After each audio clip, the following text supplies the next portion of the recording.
हमारी खुदावंद यीशु की अंजील मुक़द्दस मत्ती के मुताबिक उसका 15वां बाब 21 से 28 आयत तक। एक दिन यीशु जो नासरत से रवाना होकर सूर और सैदून के इलाके में गया, और देखो एक कनानी औरत जो उस मुल्क की थी पुकारते हुए कहने लगी, ए खुदावंद दाऊद के बेटे मुझ पर रहम कर, मेरी बेटी को एक बदरू बुरी तरह से सताती रहती है। मगर उसने उससे कुछ जवाब न दिया। तब उसके शागिर्दों ने पास आकर उसकी मन्नत की और कहा कि उसे रुखसत कर, क्योंकि वो हमारे पीछे चिल्लाती है। उसने जवाब में कहा कि मैं इस्राएल के घराने की खोई हुई भीड़ों के सिवा और किसी के पास नहीं भेजा गया।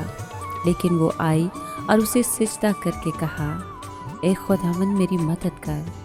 उसने जवाब में कहा कि बच्चों की रोटी लेकर पिल्लों को डाल देनी मुनासिब नहीं। तो उसने कहा, सच है खुदावंद, क्योंकि पिल्ले भी उन टुकड़ों से खाते हैं जो उनके मालिकों की मेज़ से गिरते हैं। इस पर यीशु ने जवाब में उससे कहा, ए औरत, तेरा ईमान बड़ा है, जैसा तू चाहती है तेरे लिए वैसा ही हो। और उसी घड़ी उसकी बेटी ने शिफा पाई। पाक कलाम के पढ़े और सुने जाने पर खुदा की बरकत हो, खुदा का शुक्र हो। अजीज़ दोस्तों, आज की अंजील में हमने सुना जिसमें बताया गया कि यीशु फ़लस्तीन की सरहद से बाहर गया। उसके उस औरत से रवैये का मकसद सिर्फ़ और सिर्फ औरत के ईमान को परखना था। आज के कलाम से हमें ये सबक मिलता है कि अगर कोई हलीमे से यीशु को तलाश करता है, ख़ाह वो किसी भी कौम से, किसी भी मुल्क से ताल्लुक़ क्यों न रखता हो, खुदावंद हमेशा उसकी कदर करता है।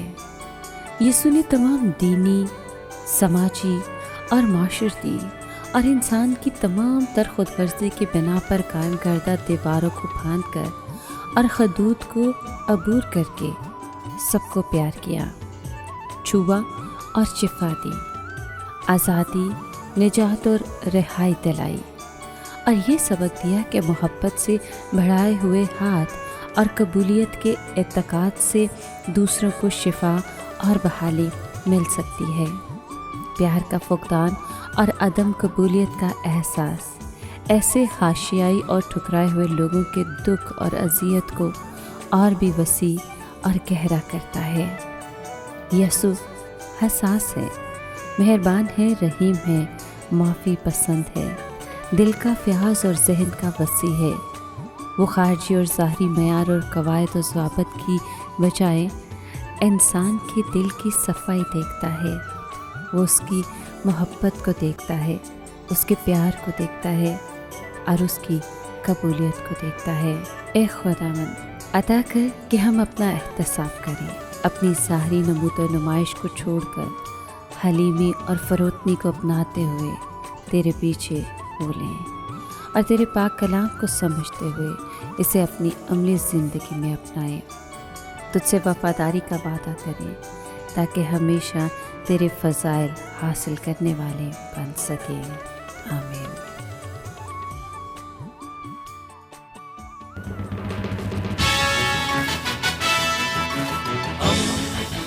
दोस्ती का पैगंबर, रेडियो वेरितास एशिया।